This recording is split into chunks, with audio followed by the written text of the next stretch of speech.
আমি সামিহা জামান আক্তার বলছি, ঢাকা মেডিকেল কলেজে পড়ছি 4th ইয়ারে। সো আজকে আমাদের ক্লাসের টপিক হচ্ছে গিয়ে ইন্ট্রোডাকশন টু মেটাবলিজম। মেটাবলিজম হচ্ছে বায়োকেমিস্ট্রির সবচেয়ে ইম্পর্টেন্ট টপিকগুলোর মধ্যে একটা। অনেক সময় ভাইভাতে আমাদের কোয়েশ্চেনই শুরু হয়, স্যাররা এটা বলে শুরু করেন যে তুমি সকালবেলা কি নাস্তা খেয়ে এসেছো। সো ওখান থেকে স্যাররা ডাইজেশনে যাবে, অ্যাবজর্পশনে যাবে এবং আলটিমেটলি মেটাবলিজমে যাবে। এখন আমাদের ম্যাক্সিমাম স্টুডেন্টের কাছে, আমার কাছেও লাগতো মেটাবলিজমটা একটু কমপ্লিকেটেড, অনেক কিছু মনে রাখতে হয়, অনেক এনজাইমের নাম আছে, অনেক পাথওয়েজের নাম আছে, এগুলো মনে রাখাটা একটু কষ্টকর। সো আজকে আমাদের ক্লাসের গোল হবে একটাই, সেটা হচ্ছে গিয়ে মেটাবলিজমটাকে একটু ইজি করা, একটু সিম্পলিফাই করা, বেসিকটা একটু ক্লিয়ার করা। যারা ফার্স্ট ইয়ারে আছো তোমাদের সম্ভবত মেটাবলিজম কার্ড এখন চলছে বা লাস্ট কার্ড ছিল, আমি ঠিক শিওর না। সো আমার মনে হয় তোমাদের এটাতে অনেক আই হোপ কনসেপ্টটা ক্লিয়ার হয়ে যাবে, আর যারা সামনে প্রফ দিবে ইনশাল্লাহ তারাও উপকৃত হবে। সো আমরা শুরু করছি। ফার্স্টে আমরা চলে আসি, হোয়াট ইজ মেটাবলিজম। মেটাবলিজম শব্দটা এসেছে আমাদের গ্রিক ওয়ার্ড মেটাবলি থেকে। মেটাবলি অর্থ চেঞ্জ বা পরিবর্তন। এখন আমাদের মাথায় প্রথমেই কোয়েশ্চেন আসবে যে কিসের পরিবর্তন। মেটাবলিজম আমরা জানি সম্পূর্ণই হচ্ছে আমাদের খাবার রিলেটেড। আমরা যখন বিভিন্ন ধরনের খাবার খাই, হতে পারে সেটা প্রোটিন, হতে পারে সেটা কার্বোহাইড্রেট, হতে পারে সেটা কোনো ধরনের লিপিড, ওটা প্রথমে আমাদের বডিতে গিয়ে কি হয়, প্রথমে এটা ডাইজেস্টেড হয় স্মলার ইউনিটসে। সেটা প্রোটিন ভেঙে হয় অ্যামাইনো অ্যাসিড, কার্বোহাইড্রেট ভেঙে হয় বিভিন্ন ধরনের সুগার, আর তোমার লিপিড ভেঙে হয় ফ্যাটি অ্যাসিড বা এবং গ্লিসারল।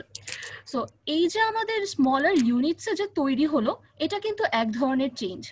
তারপরে এখানে থেমে থাকে না, এই স্মলার ইউনিটসগুলো তখন তৈরি করে এটিপি। এটিপি যেটা কিনা আমাদের বডির এনার্জি প্রোডাকশনের মূল কারিগর, এটাও একটা চেঞ্জ। আর কি করে, এরা কিছু ওয়েস্ট ম্যাটেরিয়ালস তৈরি করে যেগুলো বডি থেকে এক্সক্রিয়েটেড হয়ে যায়।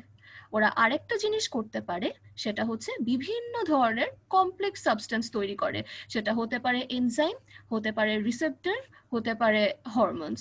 সো দেখো কত ধরনের চেঞ্জ হচ্ছে। আমরা প্রথমে খাবার খাচ্ছি, ওরা ভেঙে ছোট ছোট পার্টিকেলে তৈরি হচ্ছে, তারা চেঞ্জ হয়ে এটিপি তৈরি করছে, কমপ্লেক্স বায়োমলিকিউলস তৈরি করছে, আবার কিছু এক্সক্রিয়েটেড হয়ে যাচ্ছে। এই সব চেঞ্জগুলোকে আমরা একসাথে বলছি মেটাবলিজম অফ ফুড। সো এখন আমরা যদি একদম ডেফিনিশনে চলে আসি, আমরা তিনটা শব্দ দিয়ে মেটাবলিজমকে ডিফাইন করার চেষ্টা করব। আমি যখন এই স্লাইডটা প্রিপেয়ার করি তো বেশ কয়েকটা বই দেখেছিলাম, কিন্তু আমার কাছে কোনো বইয়ে যে একদম এক্স্যাক্টলি সুন্দর ডেফিনিশন দেওয়া সেটা ওরকম লাগেনি। তোমাদের ক্লাসে বা কলেজে যেই বইটা ফলো করে তোমরা ওখান থেকে পড়তে পারো। তো আমি এখন যে ডেফিনিশনটা দেখাবো এটা হচ্ছে জাস্ট কনসেপশনটা ক্লিয়ার করার জন্য। সো এই ডেফিনিশন মূলত তিনটা শব্দের উপর ডিপেন্ডেন্ট। ফার্স্টে হচ্ছে biochemical reactions, secondly cellular level, আর থার্ডলি হচ্ছে টু সাস্টেইন লাইফ। এগুলোর মধ্যে কি রিলেশন? মেটাবলিজম হচ্ছে কি কিছু বায়োকেমিক্যাল রিয়াকশনের সমন্বয়, সিরিজ অফ বায়োকেমিক্যাল রিয়াকশনস। সেটা কোথায় হয়? সেলুলার লেভেলে হয়। কেন হয়? টু সাস্টেইন লাইফ, অর্থাৎ জীবন বাঁচাতে হয়। সো এটা একটা মোটামুটি একটা ডেফিনিশন হতে পারে মেটাবলিজমের, যে আ series of biochemical reactions that ochre at cellular level in order to sustain life. এখন আমরা প্রতিটা ডিটেলসে একটু একটু করে যাই। প্রথমে আসি বায়োকেমিক্যাল রিয়াকশনস। কি কি ধরনের বায়োকেমিক্যাল রিয়াকশন নিয়ে মেটাবলিজম গঠিত? দুইটা আছে আমাদের ইম্পর্টেন্ট, সেটা হচ্ছে ক্যাটাবলিজম আর অ্যানাবলিজম। সো এই ক্যাটাবলিজম প্লাস অ্যানাবলিজম আমরা এক কথায় বলতে পারি যে মেটাবলিজমের দুইটা ক্যাটাগরি। এখন আমরা কোনটা কি করে নাম শুনে একটু একটু কিন্তু আমরা আন্দাজা করে ফেলতে পারি। ক্যাটাবলিজম আমরা খেয়াল করি নামটা, ক্যাট, অ্যাবলিজম ক্যাট, কাট, তাই না? সো এটা আমরা এখান থেকে একটু মাথায় রাখতে পারি যে ক্যাটাবলিজম মানে হচ্ছে cutting or breakdown of large molecules into smaller ones. মানে বড় বড় মলিকিউলগুলোকে আমরা কেটে কেটে বা ভাগ করে ছোট ছোট মলিকিউল তৈরি করার প্রসেসটাই হচ্ছে ক্যাটাবলিজম। আর বাকি থাকলো অ্যানাবলিজম, অর্থাৎ তোমার synthesis of larger molecules from smaller molecules. So এই দুইটা হচ্ছে একদম বেসিক, এবং রিটেনে অনেক সময় কোয়েশ্চেন ছোট করে 1-2 মার্কসের কোয়েশ্চেন চলেও আসতে পারে। এটা মানে এটা একদমই বেসিক যেটাকে বলি। আমরা এখন একটু ক্যাটাবলিজমের ডিটেইলসে যাওয়ার আগে একটা জিনিস জানবো, সেটা হচ্ছে গিয়ে কোনটাতে এনার্জি লাগে, কোনটাতে এনার্জি লাগে না। আমাদের মেটাবলিজমের মেইন গোলই হচ্ছে গিয়ে আমাদের এনার্জি প্রোডাকশন, তাই না? সো একটু আমরা দেখি, ক্যাটাবলিজম অর্থাৎ ভাঙা। এই ভাঙার ফলে আমরা যখন কমপ্লেক্স ফুড পার্টিকেল খাই, কিছু এনার্জি রিলিজ হয়। এই এনার্জি তখন রিলিজ হয়ে এই এনার্জিটা ইউটিলাইজ করে কারা? অ্যানাবলিজমে। সো আমরা বলতে পারি ক্যাটাবলিজমে এনার্জি রিলিজ হতেও পারে, আবার কিছু কিছু ক্ষেত্রে নাও হতে পারে। আমরা ধরে নিব ক্যাটাবলিজমে এনার্জি রিলিজ হয়, আর সেই এনার্জিটা ইউটিলাইজ করে আমাদের হচ্ছে গিয়ে অ্যানাবলিজম সম্পন্ন হয়। এখন আমরা একটা পার্টে আসি, সেটা হচ্ছে গিয়ে stages of catabolism. Stages of ক্যাটাবলিজমটা আমাদের অনেক সময় রিটেনে চলে আসতে পারে। স্টেজেস অফ ক্যাটাবলিজমে আমরা 3টা স্টেজে পড়বো। সেটা হচ্ছে গিয়ে স্টেজ 1 যেটা, সেটা অলমোস্ট আমাদের বডিতে যে ডাইজেশন বলি আমরা, ডাইজেশনের ইকুইভ্যালেন্ট।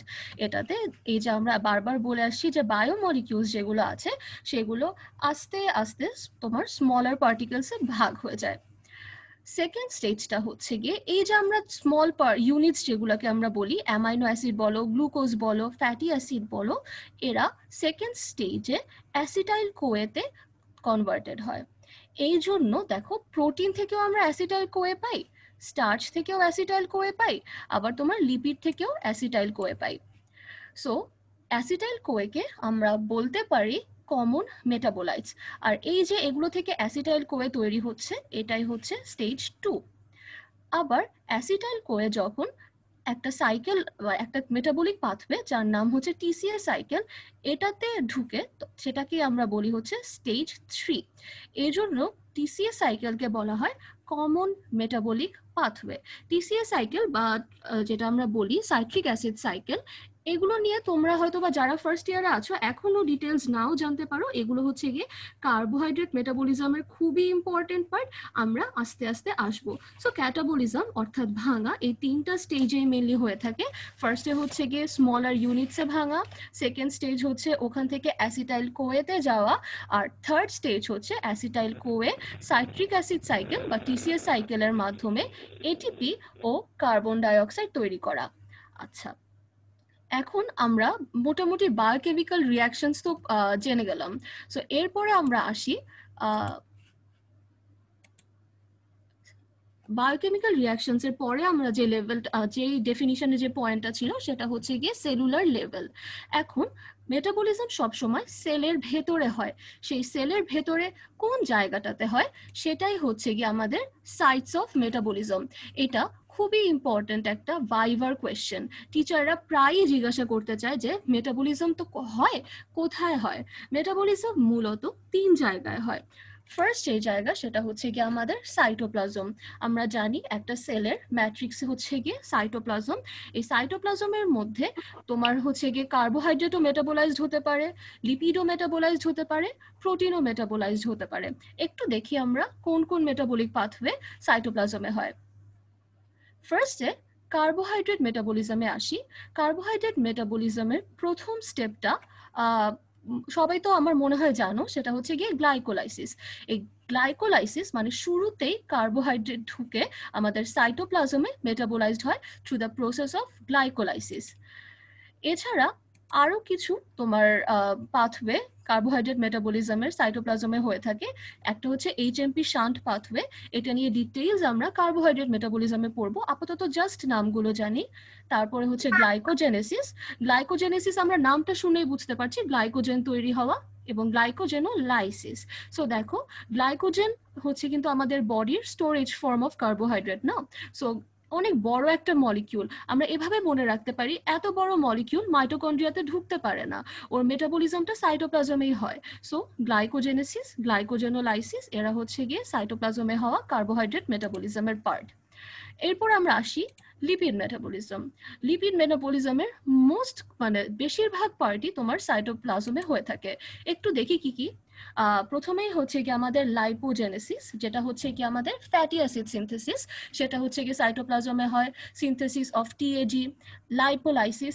এখন এখানে একটা ছোট্ট কথা বলে রাখি, যদিও তোমরা এটা ফ্যাট মেটাবলিজমে আরো ভালো মতো পড়বা, লাইপোজেনেসিস আমি কি বললাম, এটা কিন্তু synthesis of fatty acid, lipogenesis আর লাইপোলাইসিস। লাইপোজেনেসিস আমি তোমাদের বললাম যে এটা হচ্ছে সিনথেসিস অফ ফ্যাটি অ্যাসিড, কিন্তু সেই হিসাবে লাইপোলাইসিস হওয়ার কথা ব্রেকডাউন অফ ফ্যাটি অ্যাসিড, কিন্তু না, লাইপোলাইসিস মানে হচ্ছে তোমার অ্যাকচুয়ালি ব্রেকডাউন অফ টিএজি বা ট্রাইঅ্যাসাইল গ্লিসারাইড। সো এটা একটু আমরা খেয়াল রাখবো, হ্যাঁ, যে লাইপোজেনেসিস কোনটা, লাইপোলাইসিসের ডেফিনিশন, এই দুইটার ডেফিনিশন আমরা একটু খেয়াল রাখবো, কারণ হচ্ছে ভুল হতেই পারে। আর দুইটা মেটাবলিক পাথওয়ে হতে পারে, সেটা হচ্ছে কোলেস্টেরল সিনথেসিস আর লাইপোপ্রোটিন মেটাবলিজম। অ্যাগেইন আমরা এভাবে মনে রাখতে পারি, কোলেস্টেরল বলো বা লাইপোপ্রোটিন বলো, এরাও কিন্তু গ্লাইকোজেনের মতো অনেক বড় একটা মলিকিউল, এদের মাইটোকন্ড্রিয়াতে ঢুকতে প্রবলেম হয়, মানে এটা আমরা জাস্ট মনে রাখার জন্য। সো কোলেস্টেরল আর লাইপোপ্রোটিনও মেটাবোলাইজড হয় হচ্ছে সাইটোপ্লাজমে। আর ফাইনালি প্রোটিন মেটাবলিজমের জাস্ট একটা পার্ট হচ্ছে গিয়ে সাইটোপ্লাজমে হয়, সেটা হচ্ছে ট্রান্সঅ্যামাইনেশন।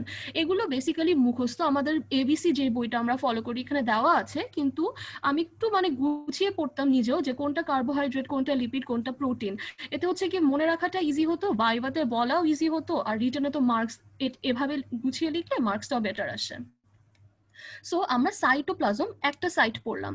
নেক্সট সাইটটা আমরা মনে হয় সবাই কম বেশি গেস করতে পারি, যেটাকে বলা হয় আমাদের বডির সেলের পাওয়ার হাউস। হ্যাঁ, সেটা হচ্ছে মাইটোকন্ড্রিয়া। মাইটোকন্ড্রিয়া হচ্ছে কি আমরা যেটা বলি যে আমাদের এখানেই হচ্ছে মূল এনার্জি, যে বেশি ইম্পর্টেন্ট যে মেটাবলিক পাথওয়েটা আমরা একটু পরে আসছি, সেটা হচ্ছে গিয়ে মাইটোকন্ড্রিয়াতে থাকে। সো যেটা বলছিলাম, মাইটোকন্ড্রিয়াকে বলা হয় আমাদের power house of the cell, right? So মাইটোকন্ড্রিয়াতে আমাদের মনে রাখতে হবে যে আমাদের যে এনার্জি প্রোডাকশনের সবচেয়ে ইম্পর্টেন্ট যে পাথওয়েটা, সেটা হচ্ছে মাইটোকন্ড্রিয়াতে হয়। সেটা কোন পাথওয়ে, ওখানে আমরা আস্তে আস্তে আসছি। সো মাইটোকন্ড্রিয়াতে আমরা আগের মতো সাইটোপ্লাজমের মতো শুরু করি, কার্বোহাইড্রেট মেটাবলিজম। কার্বোহাইড্রেট মেটাবলিজমে গ্লাইকোলাইসিস বাদে যে তোমার মেইন আর বাকি যে তিনটা পাথওয়ে, তিনটাই হচ্ছে গিয়ে মাইটোকন্ড্রিয়াতে হয়। সেই তিনটা কি কি? প্রথমে হচ্ছে গিয়ে পাইরুভেট অক্সিডাইজ হয়ে অ্যাসিটাইল করে তৈরি হয়, টিসিএ সাইকেল, দেন হচ্ছে রেসপিরেটরি চেইন। এই যে রেসপিরেটরি চেইন, এইটার জন্যই বেসিক্যালি মাইটোকন্ড্রিয়াকে বলা হয় power house of the cell. এই চেইনটাই আমাদের এটিপি তৈরির জন্য সবচাইতে ইম্পর্টেন্ট। আরেকটা হয়, সেটা হচ্ছে এই যে পাইরুভেটটা তোমার হচ্ছে অক্সালো অ্যাসিটিক অ্যাসিড তৈরি করে, এটাও তোমার টিসিএস সাইকেলে লাগে। সো মোটামুটি এই চারটা জিনিস হচ্ছে আমাদের কার্বোহাইড্রেট মেটাবলিজমে তোমার হচ্ছে গিয়ে পার্ট, যেটা কিনা মাইটোকন্ড্রিয়াতে হয়। এখন আমরা আসি হচ্ছে কি আমাদের তোমার লিপিড মেটাবলিজম। লিপিড মেটাবলিজমের মাত্র একটা হচ্ছে কি আমাদের মাইটোকন্ড্রিয়াতে হয়, সেটা হচ্ছে বিটা অক্সিডেশন। তারপরে প্রোটিন মেটাবলিজম, প্রোটিন মেটাবলিজমের ডিঅ্যামাইনেশন। সো এখানে মনে রাখতে পারি আমরা ছোট করে যে ডিঅ্যামাইনেশন মাইটোকন্ড্রিয়াতে হয়, ডিএম। আমরা তো সবাই মোটামুটি জানি, তাই না, যে ডায়াবেটিস মেলাইটাসকেও তো আমরা সংক্ষেপে ডিএম বলে থাকি। সো এখানেও হচ্ছে গিয়ে তোমার সেম এভাবে মনে রাখতে পারি যে ডিঅ্যামাইনেশন হচ্ছে গিয়ে আমাদের মাইটোকন্ড্রিয়াতে। আরেকটা মেটাবলিজম হয়, এটা একটু এক্সট্রা, সেটা হচ্ছে কিটোন বডি প্রোডাকশন বা কিটোজেনেসিস। এটা হচ্ছে কি আমাদের মাইটোকন্ড্রিয়াতে হয়ে থাকে। সো আমরা কি কি পড়লাম? সাইটোপ্লাজম পড়লাম, মাইটোকন্ড্রিয়াতেও পড়লাম, কিন্তু কিছু কিছু পাথওয়ে আছে যেটা কিনা বোথ সাইটোপ্লাজম অ্যান্ড মাইটোকন্ড্রিয়াতে হয়। এটার জন্য একটা নেমোনিক আছে, সেটা হচ্ছে হাগস টেক টু, মানে হাগ করতে দুইজনকে লাগবে। দুই বলতে আমরা এখানে মনে রাখতে পারি সাইটোপ্লাজম অ্যান্ড মাইটোকন্ড্রিয়া। আর হাগ দিয়ে কি কি বুঝাই? এইচ দিয়ে হিম সিনথেসিস, ইউ দিয়ে ইউরিয়া সাইকেল, আর জি দিয়ে গ্লুকোনিওজেনেসিস। সো এই তিনটা মেটাবলিক পাথওয়ে আমাদের বোথ সাইটোপ্লাজম অ্যান্ড মাইটোকন্ড্রিয়াতে হয়ে থাকে। আচ্ছা, সো আমরা কি কি পড়লাম এখন পর্যন্ত? বায়োকেমিক্যাল রিয়াকশনস গুলো পড়লাম, আমরা হচ্ছে গিয়ে সেলুলার লেভেলে কোথায় কি হয় সেটা পড়লাম, আর এখন যেটা বাকি আমাদের সেটা হচ্ছে গিয়ে সাস্টেইন লাইফ, মানে যেটা আমাদের বলতে পারি আমরা the purpose of metabolism. Purpose of metabolism এটা হচ্ছে কি একটু ভাইভাতে আসতে পারে যে কি কি পারপাসে আমরা যে মেটাবলিজম হয় এটা কেন হয়। সো একটু দেখি আমরা। ফার্স্টে হচ্ছে গিয়ে যেটা মানে সবাই জানি, মানে এটা হচ্ছে গিয়ে মেটাবলিজম না পড়লেও মাথায় কম বেশি একটা ধারণা থাকে যে আমরা খাবার খাই কেন, এনার্জি পাওয়ার জন্য। এই এনার্জি দুই ভাবে আমরা পেতে পারি। একটা হচ্ছে কি যে আমাদের বডির বিভিন্ন কাজ করার জন্য মানে মোটামুটি সব কাজ করতেই তো আমাদের এনার্জি লাগে, তাই না? বলো, যেটাই বলো, যে নর্মাল মাসেল কন্ট্রাকশন বলি, কোনো কিছু সিনথেসিস বলি, তোমার হচ্ছে না, এমনকি আমাদের নার্ভ যে কন্ডাকশন হয় এটাতেও কিন্তু আমাদের এটিপি দরকার হয় বা এনার্জি দরকার হয়। সো এটা হচ্ছে কি ইম্পর্টেন্ট যে আমাদের টু পারফর্ম সেলুলার ওয়ার্ক। আরেকটা হচ্ছে গিয়ে বডি টেম্পারেচার। বডি টেম্পারেচার আমরা জানি হিট কিন্তু একটা এনার্জির ফর্ম। সো মেটাবলিজমের মাধ্যমে আমরা এনার্জি পাই। এনার্জিটা দুইভাবে পাই, একটা হচ্ছে এটিপি যেটা কিনা সেলুলার ওয়ার্ক করতে সাহায্য করে, আরেকটা হচ্ছে গিয়ে হিট এনার্জি যেটা কিনা বডি টেম্পারেচার মেনটেন করতে সাহায্য করে। এই এনার্জি যেটা বললাম টোটাল 40% যায় হচ্ছে সেলুলার ওয়ার্কে, আর 60% অ্যারাউন্ড 60%, এটা এক্সাক্ট পার্সেন্টেজ না, মানে এরকমই যায় হচ্ছে আমাদের বডি টেম্পারেচার মেনটেন করতে। সো এটাই আমাদের মেইন ফাংশন মেটাবলিজমের। আরেকটা ফাংশন যেটা আগেই বলেছিলাম, যে এটা ছোট ভেঙে ভেঙে তোমার হচ্ছে ওরা আরো মানে আর নতুন ম্যাক্রোমলিকিউল তৈরি করে, যেমন তোমার ওই যে এনজাইম বলো, তোমার হরমোন বলো, এই যে এগুলো। সো এই জন্য আমাদের মেটাবলিজমের যে এন্ড প্রোডাক্ট না, ডাইজেশনের যে প্রোডাক্টগুলো আমরা পাই, যেমন glucose, amino acid, fatty acid, glycerol, এগুলোকে বলা হয় তোমার মেটাবলিক ফিউয়েল, কারণ এরা আমাদের বডিতে এনার্জি দেয়। আচ্ছা, এরপর আমরা আসি একটা টার্ম মেটাবলিক পাথওয়ে। আমাদের এবিসিতে দেওয়া আছে মেটাবলিক পাথওয়ে একটা ডেফিনিশন। টিচাররা অনেক সময় যখন বই দেখে ভাইভা নেয়, স্পেশালি টার্মের ক্ষেত্রে বা কার্ডের ক্ষেত্রে, এটা একদম ফার্স্ট পেজে দেওয়া, তো একটু কমপ্লিকেটেড একটা ডেফিনিশন, আমরা বোঝার চেষ্টা করি। মেটাবলিক পাথওয়ে অ্যাকচুয়ালি কিছুই না, দেখো অনেকগুলো তোমার রিয়াকশন ইন্টারকানেক্টেড হতে হবে। এবং কিভাবে ইন্টারকানেক্টেড হবে, যে একটা রিয়াকশনের যে প্রোডাক্টটা সেটা কিন্তু অন্য রিয়াকশনের সাবস্ট্রেট, ঠিক আছে? আর এগুলো ক্যাটালাইজ হয় কিছু এনজাইম দ্বারা, কিছু কোএনজাইম দ্বারা। এখন যেটা আমি একটু বলবো, এটা একটু এক্সট্রা, এটা হচ্ছে গিয়ে তোমার অন্য একটা বইয়ে আছে, আমাদের নর্মাল এবিসি বা ইসে নাই। তো এটা আমি এখন বলছি কেন, আজকের ক্লাসটা তো ইন্ট্রোডাকশন মেটাবলিজমের। তোমরা যদি এই এনজাইমগুলোর নাম একটু মনে রাখো, মানে এগুলো কিন্তু কমন নাম, তোমরা প্রতিটা মেটাবলিক পাথওয়েতে এগুলো মানে কোথাও না কোথাও পাবা। সো তোমরা যদি একটু মাথায় খেয়াল রাখো বা এটা যদি একটু লিখে রাখো, তাহলে হচ্ছে গিয়ে তোমাদের যে রিটেনে যখন তোমরা সাইকেলগুলো লিখবা, তোমাদের হচ্ছে গিয়ে মনে রাখাটা ইজি হয়ে যাবে। সো দেখো, কাইনেজ এনজাইমটা আমরা যখনই দেখব মনে রাখবো একটা phosphate group, normal organic phosphate group একটা সাবস্টেন্স থেকে আরেকটা সাবস্টেন্সে ট্রান্সফার্ড হচ্ছে। সবচেয়ে ইম্পর্টেন্ট এক্সাম্পল এটা যেটা, সেটা হচ্ছে গিয়ে তোমার ফসফোফ্রুক্টোকাইনেজ। এটা আমরা কার্বোহাইড্রেট মেটাবলিজমে পড়বো, গ্লাইকোলাইসিসে। সেটা কি করে, আমাদের ফ্রুক্টোজ 6 ফসফেট থেকে ফ্রুক্টোজ 1,6 বিস ফসফেট তৈরি করে। সো বোঝাই যাচ্ছে, আগে ছিল একটা ফসফেট ফ্রুক্টোজ 6 ফসফেট, এখন হচ্ছে ফ্রুক্টোজ 1,6 বিস ফসফেট। সো এটাই হচ্ছে কাইনেজের মেইন কাজ, যে ওরা হচ্ছে ফসফেট গ্রুপটা অ্যাড করে একটা সাবস্টেন্স থেকে আরেকটা সাবস্টেন্সে। এখন এর সাথে মিল আছে কাজে আরেকটা এনজাইমের, সেটা হচ্ছে ফসফোরাইলেজ। ফসফোরাইলেজ কি করে, সেটা হচ্ছে ইনঅর্গানিক ফসফেট। এখানে ছিল অর্গানিক ফসফেট, মানে তোমার একটা অর্গানিক কম্পাউন্ড থেকে আরেকটা অর্গানিক কম্পাউন্ড অ্যাড করে। আর ফসফোরাইলেজ বা ফসফোরাইলেশন যেটা আমরা বলি, সেটা হচ্ছে ইনঅর্গানিক ফসফেট অ্যাড করে। এই ইনঅর্গানিক ফসফেটের কাজ আমরা একটু পরে, মানে লেকচারের শেষের দিকে আছে। একটা জিনিস আমরা একটু এখানে খেয়াল করি, যে লেজ যে এনজাইমগুলোর লাস্টে আছে, লেজ মানে তোমার হচ্ছে কিছু একটা যুক্ত হওয়া, এইভাবে মনে রাখবো যে লেজ মানে হচ্ছে যুক্ত হওয়া। দেখো, হাইড্রক্সিলেজও same, addition of hydroxyl group, carboxylase ওরকম যুক্ত হচ্ছে কার্বন ডাইঅক্সাইড। সো লেজ মানে আমরা ধরে নিতে পারি কিছু একটার অ্যাডিশন। আর দুইটা এনজাইম ফসফাটেজ, এটা মানে মনে করবা যে ফেটে যাচ্ছে, ভেঙে যাচ্ছে। কি ভেঙে যাচ্ছে? Removal of the phosphate group, মানে ফসফেট গ্রুপ যদি আলাদা হয়ে যায় এটাকে আমরা বলি ফসফাটেজ। ডিহাইড্রোজেনেজও সেম, যে তোমার হচ্ছে গিয়ে ডি মানে সরে যাচ্ছে। কি সরে যাচ্ছে? হাইড্রোজেন। তো হাইড্রোজেনকে সরিয়ে ফেলতে যে এনজাইমটা কাজ করে সেটাই হচ্ছে ডিহাইড্রোজেনেজ এনজাইম। আর এই এনজাইমটা খুবই ইম্পর্টেন্ট, এটা নিয়ে ডিটেইলস একটু পরে আসতেছে। মিউটেজ আর কিছুই না, মিউটেশন হয় একটা মলিকিউলেরই। আমরা এটা তোমার হচ্ছে গিয়ে অলমোস্ট বলতে পারি এইচএসসি তে একটু পড়েছি ফাংশনাল গ্রুপের কথা। সো এখানে কি হয়, একটা ফাংশনাল গ্রুপ তোমার হচ্ছে গিয়ে একটা কার্বন থেকে আরেকটা কার্বনে চলে যায়। সো এইটার এরকম এক্সাম্পল আমরা গ্লাইকোলাইসিসে একটা আছে, তো ওটা খুব একটা ইম্পর্টেন্ট না, বাট আমরা তাও জেনে রাখি যে মিউটেজ এই কাজটা করে। আর সিনথেসের কাজটা তো মানে মোটামুটি বুঝাই যায়, যে নামেই আছে সিনথেসিস করে। এটার সবচাইতে ইম্পর্টেন্ট এক্সাম্পল হলো এটিপি সিনথেস, যেটা কিনা আমাদের এটিপি সিনথেসিসে সাহায্য করে। সো এই এনজাইমগুলো কি, এগুলো তোমরা দেখবা যে তোমার হচ্ছে বিভিন্ন পাথওয়েতে বিভিন্ন তোমার কম্পাউন্ড সাবস্ট্রেটের সাথে এই এনজাইমগুলো যুক্ত হবে। তোমাদের এই যে মেটাবলিক পাথওয়েগুলো অনেক সময় রিটেনে তোমরা যদি লিখো, একদম কারেক্ট লিখতে পারো, খুবই ভালো মার্কস আসে।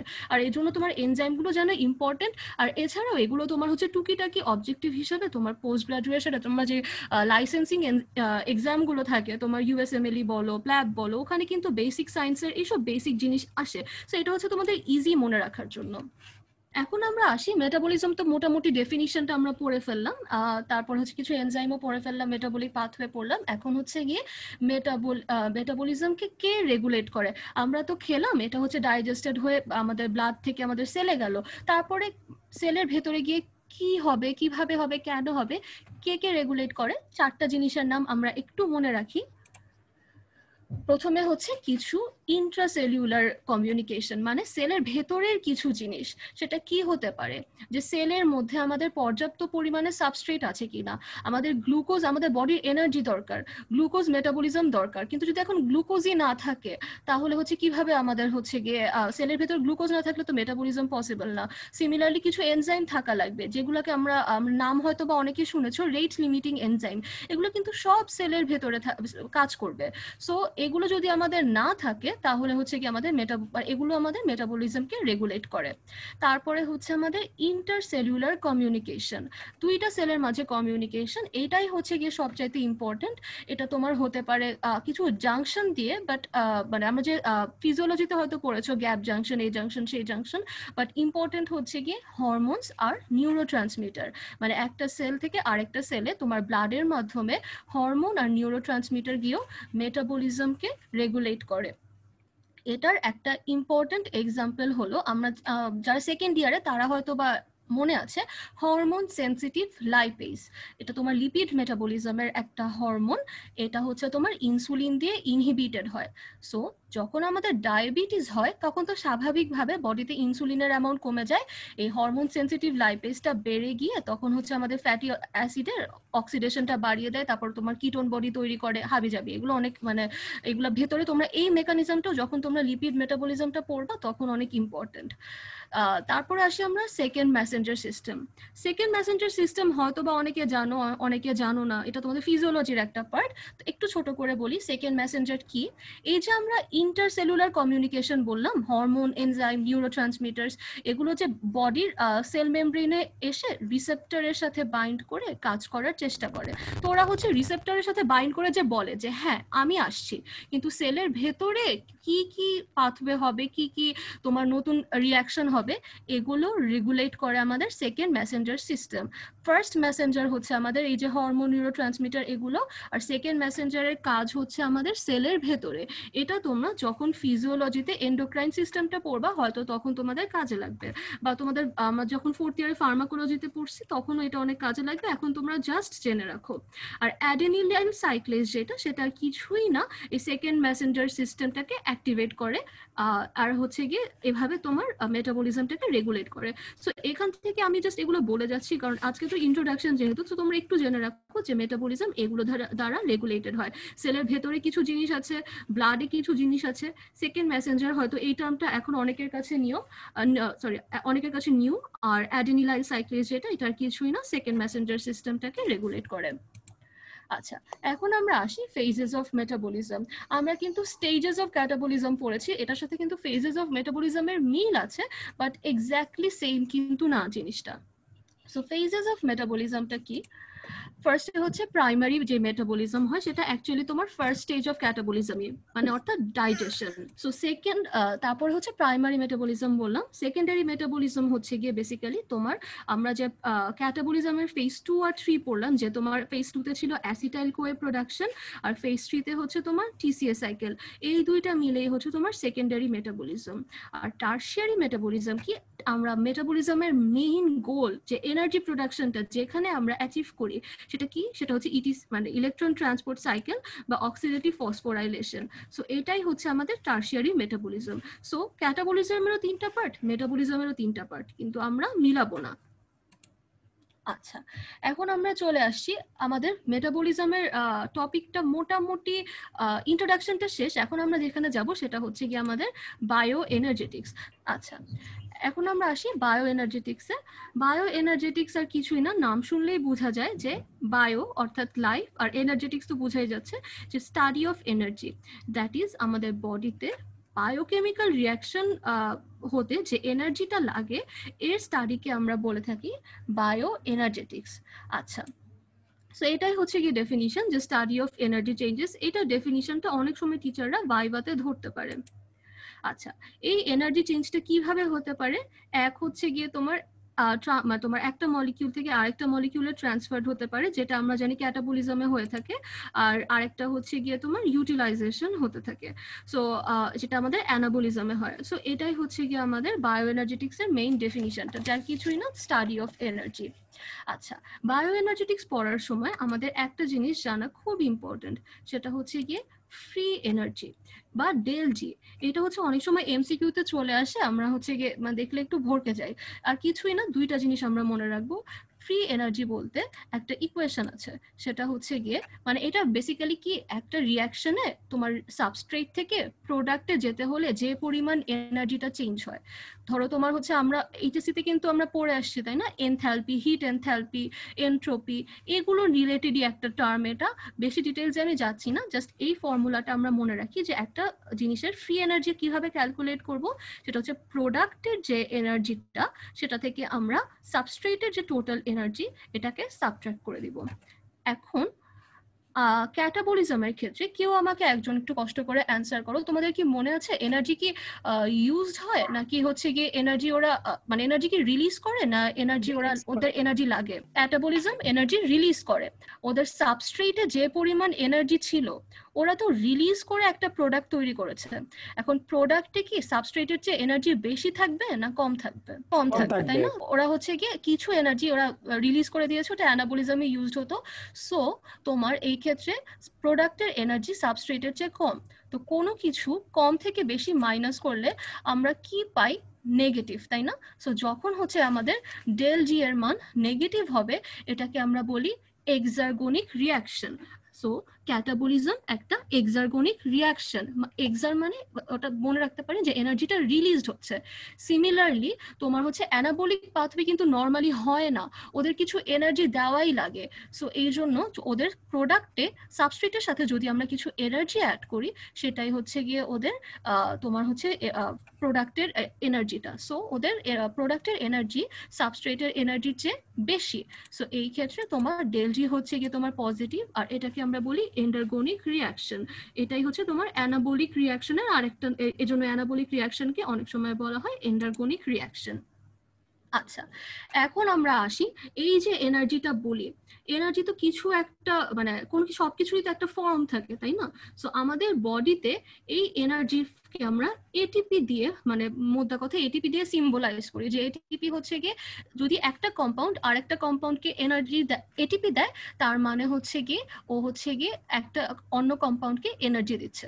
সো এটিপি হচ্ছে গিয়ে বলতে পারি এনার্জি ইকুইভ্যালেন্ট। আচ্ছা, এটিপি নিয়ে শর্ট নোট আসতে পারে রিটেনে। সো এটিপি কি, আমরা একটু কেমিক্যাল লেভেল থেকে জানার চেষ্টা করি। এটা হচ্ছে গিয়ে একটা নিউক্লিওটাইড। নিউক্লিওটাইডের কেমিক্যাল স্ট্রাকচারটা তো আমরা জানি, তাই না? একটা তোমার হচ্ছে নাইট্রোজেন বেস থাকবে, একটা তোমার হচ্ছে গিয়ে সুগার থাকবে, এই ক্ষেত্রে রাইবোজোম, আর সাথে কিছু ফসফেট গ্রুপ থাকবে। আচ্ছা, এই দুইটা জিনিস হচ্ছে তোমার হচ্ছে গিয়ে এটিপির মেইন। সেটা হচ্ছে এটা হচ্ছে একটা নিউক্লিওটাইড একটা, আর এবং এটা হচ্ছে এনার্জি ক্যারি করে। আচ্ছা, এখন আমরা কেমিক্যাল স্ট্রাকচার অফ এটিপি তে যাই, এবং এইখানেই তোমার ইনঅর্গানিক ফসফেটের কথা চলে আসবে। দেখো এই যে নীল যে জিনিসটা এটা হচ্ছে গিয়ে তোমার নাইট্রোজেন বেস অ্যাডেনিন, এই লাল জিনিসটা যে 5টা তোমার হচ্ছে আর্ম এটা হচ্ছে তোমার রাইবোজ, আর এই যে 3 ফসফেট গ্রুপ এই ফসফেট গুলোই হচ্ছে ইনঅর্গানিক ফসফেট। এগুলো কোনো অর্গানিক কম্পাউন্ড থেকে আসে না, এগুলো আলাদা বডিতে থাকে, একটা একটা এসে তোমার হচ্ছে গিয়ে অ্যাটাচড হয়, এবং এরা হচ্ছে খুবই হাই এনার্জি বন্ড।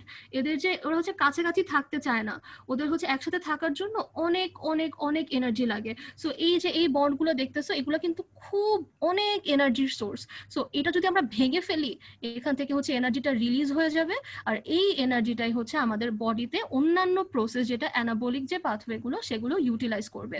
এটা এই এনার্জিটা বেসিক্যালি এই যে সেকেন্ড আর থার্ড কার্বনের মাঝের এই বন্ডে থাকে, ফার্স্ট আর সেকেন্ড কার্বনের মাঝে এই বন্ডেও থাকে। সো এই যে এইগুলো হচ্ছে ইনঅর্গানিক ফসফেট গ্রুপ, এদের মাঝে এরা যে বন্ডটা তৈরি করে এখানে অনেক অনেক অনেক এনার্জি তোমার হচ্ছে জমা থাকে। আর এটাই হচ্ছে আমাদের অ্যাকচুয়ালি যে বলি যে এটিপিটা কাজ করে এইখানে, যে এটিপিটা কোনো একটা সাবস্ট্রেটে গিয়ে ভেঙে গিয়ে এডিপি আর এই যে এডিপি তৈরি করে, আর একটা তোমার ইনঅর্গানিক ফসফেট গ্রুপ ভেঙে যায়। সো এভাবেই হচ্ছে এখান থেকে এনার্জিটা রিলিজড হয়। আর এই কেমিক্যাল স্ট্রাকচারটা তোমরা হচ্ছে একটু মনে রাখতে পারো, কারণ এটা তোমাদের আসে, এটিপির ফুল ফর্ম কি, এটিপির কেমিক্যাল স্ট্রাকচার কি, এটিপির কাজ কি। আচ্ছা, সো তোমার হচ্ছে বলতে পারি আমরা animals get energy from the third phosphate. Basically এই যে এই থার্ড যে ফসফেট গ্রুপটা আলাদা হয়ে গিয়ে এনিমালরা এনার্জি পায়। আচ্ছা, এখন আমরা আসি এটিপি এডিপি সাইকেল যেটা। সো আমাদের তো সব কাজেই এটিপি লাগে বডিতে, তাই না? সো এটাই হচ্ছে এখানে বল এটিপি ডিপ্লিটেড মানে এটিপি শেষ হয়ে যাওয়ার সমূহ সম্ভাবনা, আর এই জন্যই আমরা খাই। দেখো আমাদের বডিতে এডিপি মানে এটিপি মানে কি অ্যাডেনোসিন ট্রাইফসফেট, আর এডিপি হচ্ছে অ্যাডেনোসিন তোমার হচ্ছে ডাইফসফেট, তাই না? সো তোমার হচ্ছে এখানে জাস্ট একটা ফসফেট গ্রুপ বেশি, এই ফসফেট গ্রুপটাই হচ্ছে গিয়ে তোমার ইনঅর্গানিক ফসফেট। আমাদের বডিতে নর্মালি এডিপি আর ইনঅর্গানিক ফসফেট আলাদাভাবে থাকে, ওদের যে মাঝখানে বন্ডটা হওয়ার জন্য এনার্জি দরকার সেই এনার্জিটা থাকে না। আমরা যখন খাবার খাই কিছু এনার্জি তো হিট দ্বারা চলে যায়, আর কিছু এনার্জি হচ্ছে গিয়ে এই এডিপি আর ইনঅর্গানিক ফসফেটকে একত্রে করে এটিপি তৈরিতে সাহায্য করে। আবার এটিপি কি করে, এটা হচ্ছে এই এনার্জিটা রিলিজ করে বিভিন্ন বায়োলজিক্যাল ফাংশনে। আর এই যে তোমার এনার্জিটা রিলিজ করলো, বন্ডটা আবার ভেঙে গেল, তারপরে আবার এডিপি আর ইনঅর্গানিক ফসফেট তৈরি হলো। সো এভাবে একটা সাইকেল চলতে থাকে, এটাকে আমরা বলি হচ্ছে গিয়ে তোমার এটিপি সাইকেল বা এটিপি হোমিওস্টেসিস বলতে পারি। এটা একটা নেগেটিভ ফিডব্যাক মেকানিজম। আমরা যদি ফিজিওলজিতে যে ফার্স্ট চ্যাপ্টার হোমিওস্টেসিসে যদি নেগেটিভ ফিডব্যাক মেকানিজম, যদিও এটা বইয়ে নাই বাট এটা একটা খুবই ইম্পর্টেন্ট এক্সাম্পল। আচ্ছা, এরপর হচ্ছে গিয়ে তোমার এই যে এখানে তোমার এনার্জিটা দেয়, এটাই আর কিছু না। আচ্ছা, তারপরে হচ্ছে তোমার প্রোডাকশন অফ এটিপি। এটিপি কিভাবে তৈরি হয় আমরা জানি, তোমার অ্যাডেনোসিন ডাইফসফেটের সাথে একটা ইনঅর্গানিক ফসফেট অ্যাড হয়ে। সো এইখানে হচ্ছে তোমার দুইটা স্টেপে এটা অ্যাড হয়, বায়োলজিক্যাল অক্সিডেশন আর ফসফোরাইলেশন। সো বায়োলজিক্যাল অক্সিডেশনটা আমরা একটু ডিটেলসে জানবো, কারণ এটার সাথে রিলেটেড হচ্ছে আমাদের ইলেকট্রন ট্রান্সপোর্টিং, যেটা কিনা খুবই খুবই ইম্পর্টেন্ট, খুবই কমপ্লিকেটেড। আজকের ক্লাসে আমি এটা নিয়ে বলতে চাচ্ছি না, কারণ মানে ইলেকট্রন ট্রান্সপোর্ট চেইন নিয়ে বলবো না, কারণ এটা জানার জন্য আগে আমাদের অন্যান্য মেটাবলিজম কিছু পড়া লাগবে। সো আমরা একটু বায়োলজিক্যাল অক্সিডেশনে চলে যাই। বায়োলজিক্যাল অক্সিডেশন আমরা নাম শুনেই বলতে পারি যেটা কি জিনিস। এটা হচ্ছে গিয়ে বায়োমলিকিউলগুলোর অক্সিডেশন, অর্থাৎ তোমার হচ্ছে যে কমপ্লেক্স বায়োমলিকিউল যেটা আমরা বলি যে তোমার কার্বোহাইড্রেট বা তোমার হচ্ছে এটা ভেঙে গ্লুকোজ, এগুলো সব কিছুর অক্সিডেশনকে আমরা বলি একসাথে মিলে বলি বায়োলজিক্যাল অক্সিডেশন। সো এটাতে কিছু এনজাইম আর কোএনজাইম দরকার হয়, এবং এটার কাজ কি, ওই যে এটিপি জেনারেশন। সো এটাই হচ্ছে মানে মোটামুটি বায়োলজিক্যাল অক্সিডেশনের ডেফিনিশন, যে অবভিয়াসলি অক্সিডেশন অফ বায়োমলিকিউল, এটাতে কিছু এনজাইম আর কোএনজাইম লাগে এবং এটা হচ্ছে এনার্জি তৈরি করে। আচ্ছা, এখানে আমি এনজাইমটাকে রেড কালার দিয়ে দিয়েছি, কারণ আমাদের বায়োলজিক্যাল অক্সিডেশনে কি কি এনজাইম লাগে বা এর মেকানিজম কি কি, এগুলো টিচারদের খুবই প্রিয় কোয়েশ্চেন। সো আমরা একটু দেখে নিই বায়োলজিক্যাল অক্সিডেশনে কি কি এনজাইম লাগে। অক্সিডেশন মানে কি, আমাদের অক্সিডেশন মানে হচ্ছে আমরা এইচএসসি তে পড়ে আসছি জারণ মানে ছাড়ন। তোমরা যদি ইলেকট্রন ডোনেট করে দাও বা এর সাথে যদি আমাদের কোনো অক্সিজেন অ্যাড হয়, ওটাই হচ্ছে গিয়ে অক্সিডেশন। সো ফার্স্টে আমরা দেখি অক্সিডেজ। অক্সিডেজ তোমার কি করে, এটা হচ্ছে গিয়ে তোমার হাইড্রোজেনের সাথে অক্সিজেনের রিয়াকশনটাকে ক্যাটালাইজ করে তৈরি করে হচ্ছে ওয়াটার তৈরি করে। সো এরকম আমরা নাম দেখেই বুঝতে পারি যে অক্সিডেজ অক্সিডেশনে সাহায্য করে। আর নাম দেখো মিল আছে, অক্সিডেজ, অক্সিজেনেজ, পারঅক্সিজেনেজ, এই তিনটা কিন্তু মোটামুটি একটা পারলে আরেকটা পারা যাবে যে হ্যাঁ এগুলো তোমার বায়োলজিক্যাল অক্সিডেশনে সাহায্য করে। এখানে একটা এনজাইম ডিহাইড্রোজেনেজ, এবং এটা হচ্ছে সবচেয়ে ইম্পর্টেন্ট। তোমরা যদি তোমার একটা কম্পাউন্ড থেকে হাইড্রোজেনকে সরিয়ে দাও তাহলে এটা হচ্ছে গিয়ে তোমার অক্সিডাইজ হয়ে যাবে, পজিটিভ একটা জিনিস চলে গেল, এটাই তাহলে অক্সিডেশন। সো তোমার হচ্ছে গিয়ে ডিহাইড্রোজেনেজটা হচ্ছে খুবই ইম্পর্টেন্ট একটা এনজাইম, আর হচ্ছে গিয়ে ক্যাটালিজ। সো এগুলোর নামগুলো টিচাররা খুব ধরে। আচ্ছা, এখন হচ্ছে তোমার বায়োলজিক্যাল অক্সিডেশনের কাজ কি, প্রিন্সিপাল কি, আর কিছুই না, এটা হচ্ছে তোমার সেম অ্যাজ তোমার, এটাও তোমার মেটাবলিজম, অনেকটা ওভারল্যাপ করে আর কিছুই না।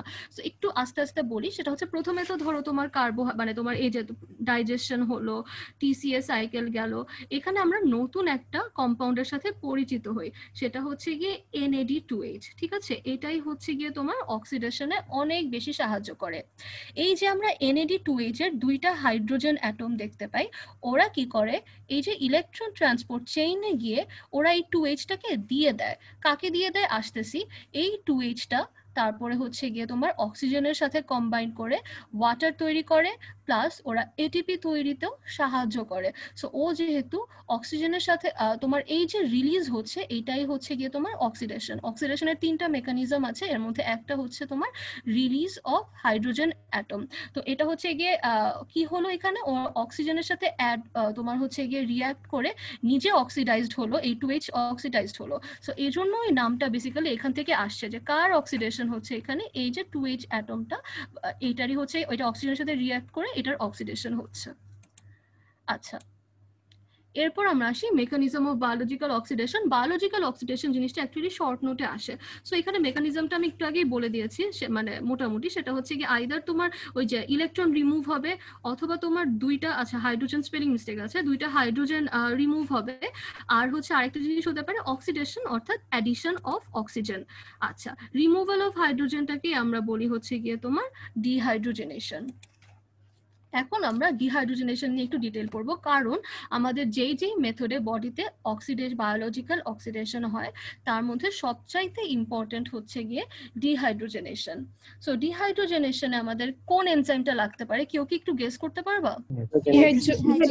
ডিহাইড্রোজেনেজ। সো ডিহাইড্রোজেনেজের কাজটা কি ছিল? হাইড্রোজেনকে বের করে দিতে। মানে ওইটাই সেম, তাই না? দেখো আমরা পড়লাম যে এখানে অক্সিডেশন হওয়ার একটা উপায় কি, তোমার হচ্ছে দুইটা হাইড্রোজেন অ্যাটম সরে যাবে, এটাকে আমরা বলছি ডিহাইড্রোজেনেশন, আর এই এখানে ক্যাটালাইজেশন করে হচ্ছে ডিহাইড্রোজেনেজ। এই যে দেখো দুইটা হাইড্রোজেন অ্যাটম হচ্ছে রিমুভ হবে, ক্যাটালাইজড বাই ডিহাইড্রোজেনেজ। আর এই যে এক্সাম্পলটা একটু আমরা খেয়াল করি, তোমার হচ্ছে গিয়ে কার থেকে সরে যাবে, এম বলতে এখানে আমরা বোঝাচ্ছি একটা বায়োমলিকিউল, ঠিক আছে? আর NAD হচ্ছে একটা কোএনজাইম। সো আমাদের বডিতে যদি আমাদের কোনো বায়োমলিকিউল আমরা যখন কনজিউম করি ফুড, এরা হচ্ছে গিয়ে তোমার 2H থাকে এদের সাথে।